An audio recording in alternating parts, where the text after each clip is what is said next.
ये देखिए इस इंडिकेटर ने यहाँ पे एक बाय का सिग्नल दिया, लॉन्ग पोजीशन, और प्राइस सीधा यहाँ से ऊपर, और उसके बाद एक इंडिकेशन यहाँ पे मिला शॉर्ट का और प्राइस सीधा यहाँ से नीचे। तो वीडियो को पूरी देखिएगा, वीडियो को ज़रा सा भी स्किप नहीं करिएगा, मैं आपको बहुत ही डीप में इस चीज़ के बारे में बताने वाला हूँ। So today I am going to show you a unique and most powerful indicator. ज्यादा अंग्रेजी मत झाड़, सिर्फ इतना बता के मुमकिन है या नहीं।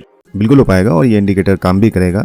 बहुत ही सिंपल इंडिकेटर है आपको। तो सबसे पहले ये इंडिकेटर का नाम क्या है ये देख लेते हैं, और यहाँ पे लिखेंगे रेंज फिल्टर। रेंज फिल्टर ये वाला है, इसको देख लिए, पॉबलॉस इसके डेवलपर का नाम है और 2672 यूज़र हैं। हो सकता है जब तक आप ये वीडियो देखें इसके यूज़र बढ़ चुके हों। इंडिकेटर का नाम नोट कर लिए, इसको फेवरेट में ऐड कर लीजिए और इंडिकेटर को प्लॉट कर लीजिए। इंडिकेटर के प्लॉट करते ही कुछ ऐसा जंजाल बन के आएगा जो कि जाहिर है पहले तो समझ में आने वाला नहीं है। तो सबसे पहले इंडिकेटर की कुछ सेटिंग कर लेते हैं। सेटिंग में आ जाएंगे, सेटिंग में रेंज फिल्टर को हटा देंगे, हाई टारगेट को हटा देंगे, लो को हटा देंगे, बाय सिग्नल हटा देंगे, शॉर्ट सिग्नल हटा देंगे, हाई रेंज हटा देंगे, लो रेंज हटा देंगे। अब आप सोच रहे होंगे भाई सब तो हटा दिए यार, रखना क्या है? रुको यार बता रहा हूँ। खाली रखना ये है और इस क्वांटिटी को भी हटा देना है, सिर्फ ये 2 पॉइंट रखने हैं। और उसके बाद इसके इनपुट सेक्शन में आ जाएंगे। इनपुट सेक्शन में यहाँ पे 3 होगा, इसको 4 कर लीजिएगा। सबसे बेस्ट सेटिंग है, तो फेक सिग्नल थोड़े से अवॉइड हो जाएंगे और इसको यहाँ से ओके कर लेंगे। ठीक है, तो इंडिकेटर पूरी तरह से प्लॉट हो चुका है हमारे पास। लिंक कॉइन का चार्ट है ये।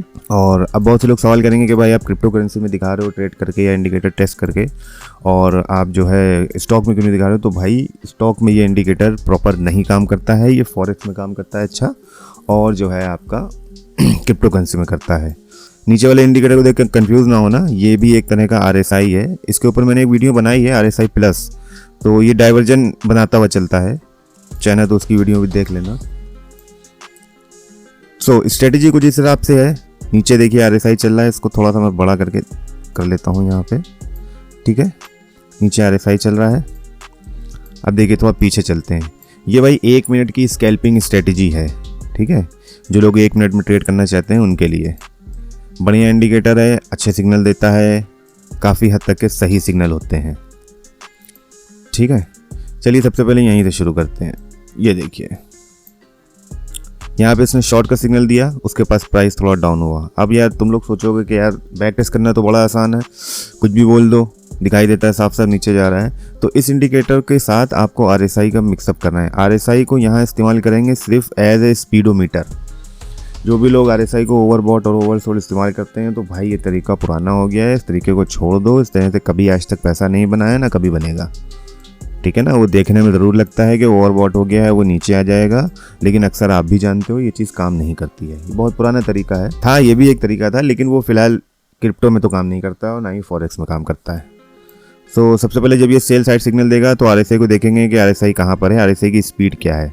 में जो है स्पीड डाउन हो रही है। स्पीड डाउन होने का सीधा सा मतलब ये है कि प्राइस नीचे की तरफ मूव कर सकता है की बात कर रहा हूँ, क्योंकि मार्केट में कुछ भी सर्टेन नहीं है, सब कुछ अनसर्टेन है। क्या होगा क्या नहीं होगा ये कोई नहीं जानता। ठीक है, अब उसूल ये है कि जब यहाँ पे शॉर्ट सिग्नल जनरेट होगा उसी के टाइम RSI की स्पीड देखेंगे क्या दिखा रहा है। अगर RSI बिलो द 40 आ गया है, 40 के नीचे आ गया है या 40 के बिल्कुल पास में है, तो ये इंडिकेशन कुछ हद तक के वैलिड माना जाएगा।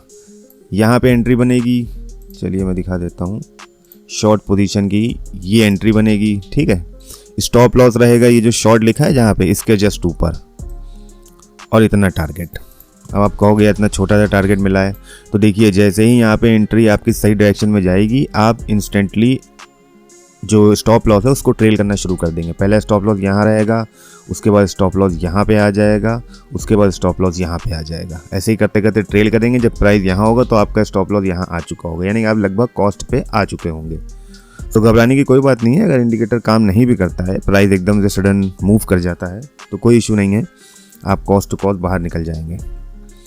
ठीक है, अब ये बेस्ट कहाँ पे काम करता है? अब देखिए ये मार्केट कुछ चौपी है। अब यहाँ से आपको लॉन्ग का सिग्नल मिला, RSI भी काफ़ी ऊपर चला गया 60 के आसपास, फिर वो रीटेस्ट लेने थोड़ा नीचे आया। ये देख रहे हैं आप, ये रीटेस्ट लेने आया, फिर ये रीटेस्ट लेके ऊपर गया।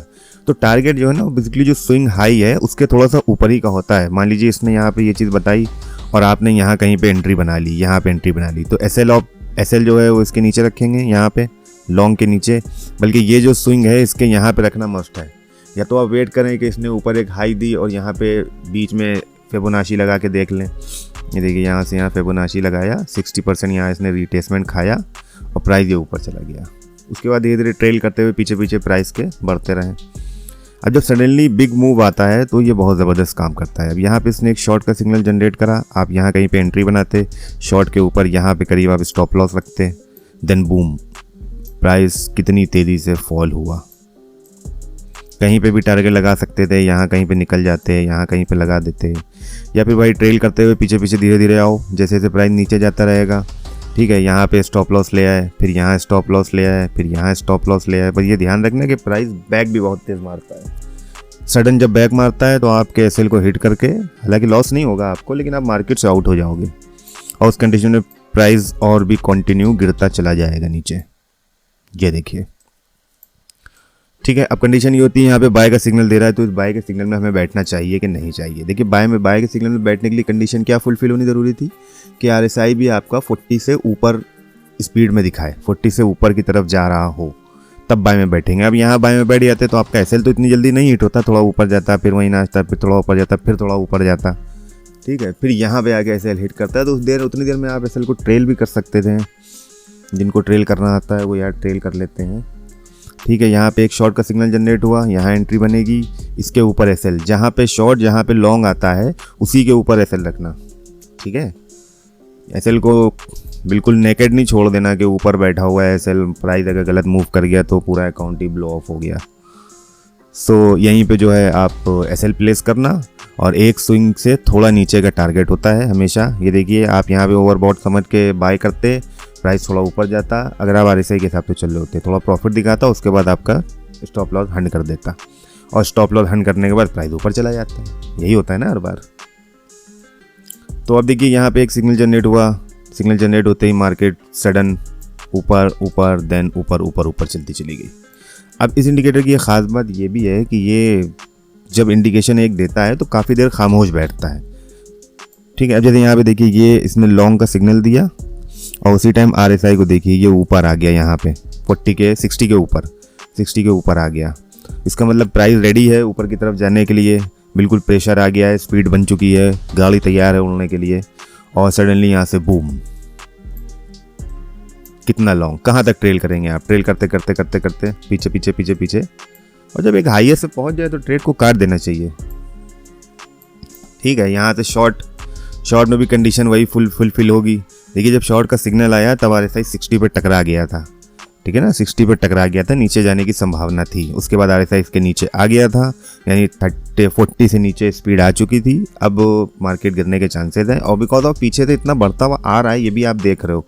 अब देखो यहाँ टकरा रहा है, ये यहाँ पे टकराया, यहाँ पे टकराया, यहाँ पे टकराया, यहाँ पे टकराया, लेकिन 40 के नीचे नहीं गया। 40 के नीचे जाने का मतलब ये है कि अब स्पीड स्लो हो चुकी है। ये आपको पहले ही इंडिकेट करता है, ये बहुत ही लीडिंग इंडिकेटर है। लोग आरएसआई को इस्तेमाल नहीं कर पाते ज़्यादातर, बहुत ही लीडिंग इंडिकेटर है। तो जैसे ही प्राइस इसके नीचे आएगा आप यहाँ एंट्री बनाएंगे, इसके ऊपर अपना एसएल रखेंगे। ठीक है, एसएल बहुत ज़रूरी है, एसएल नहीं रखोगे तो लॉस होता रहेगा। पहले मैं भी बहुत लॉस करता था। ठीक है, उसके बाद यहाँ से बम्पर मूव, अब यहाँ लॉन्ग मिला, ये स्नेक एसएल खा लिया यहाँ पे आपका, ये लॉन्ग सिग्नल दिया, आरएसआई भी इत्तेफाक से ऊपर था, आपने लॉन्ग की एंट्री बना ली, बाय कर लिया, प्राइस वहीं पे घूमते घूमते मुड़ गया और लगभग यहाँ पे आके आपका एसएल टच कर लिया उसने। तो भाई कभी कभी गलत भी हो जाता है। अब ये गलत क्यों हुआ ये भी समझने की बात है कि ओवरऑल ट्रेंड डाउन ट्रेंड चल रहा था, सडन उसने ये चीज़ दी है। नहीं मूड होगा जाने का भाई, नहीं गई, मार्केट पे गुस्सा नहीं करने का। ठीक है, उसके बाद यहाँ पे उसने एक दिया, उसके आरएसआई 40 के आसपास था, 40 से टकरा रहा था, बार बार नीचे जाने की कोशिश कर रहा था। बाय ट्रेड कर सकते, शॉर्ट ट्रेड कर लेते, यहाँ पे स्टॉप लॉस और ये नीचे टारगेट। ये लॉन्ग की एंट्री ये गलत है, यहाँ पे आरएसआई ऊपर नहीं गया है, स्पीड नहीं बढ़ी है, फिर भी ये लॉन्ग दे रहा है, छोड़ दिए इसे। एंट्री ले भी लेते तो थोड़ा सा ऊपर जाके नीचे आ जाता। इधर से यहाँ पे शॉर्ट की एंट्री बनती है। ठीक है, शॉर्ट करते ही नीचे देखेंगे आरएसआई भी डाउन में चला गया है, स्पीड मतलब स्लो हो रही है। स्पीड स्लो होने का मतलब है जाहिर है प्राइस नीचे की तरफ मूव करने वाला है। यहाँ पे एंट्री बनेगी, यहाँ करीब एसएल रहेगा और इस स्विंग के थोड़ा सा नीचे टारगेट बस। ये लॉन्ग की एंट्री बनी, ये नॉन वैलिड मानी जाएगी बिकॉज ऑफ आरएसआई ऊपर नहीं गया है, 60 के ऊपर ट्रेड नहीं कर रहा है। ठीक है, अभी कोई सिग्नल नहीं आए हैं, ठीक है, इसको बैक टेस्ट करिए, पहले इसको चलाइएगा। मेरी नड्रायो वर्सन वाली वीडियो को काफ़ी सपोर्ट मिला, काफ़ी लोगों ने उसे पसंद किया और उसके बाद से मैं आज तक कोई वीडियो बना ही नहीं पाया दोबारा, कुछ पर्सनल इशू में मैं फंसा हुआ था। ठीक है, इसको बैक टेस्ट करिए। और किसी को अगर ये नीचे वाले इंडिकेटर के बारे में कुछ जानना हो ये कहाँ से मिला, तो इसके ऊपर भी मैंने एक वीडियो बना के रखी है, लेफ्ट हैंड साइड वाली वीडियो को देख लीजिएगा। मिलते हैं किसी और वीडियो में, बहुत बहुत शुक्रिया।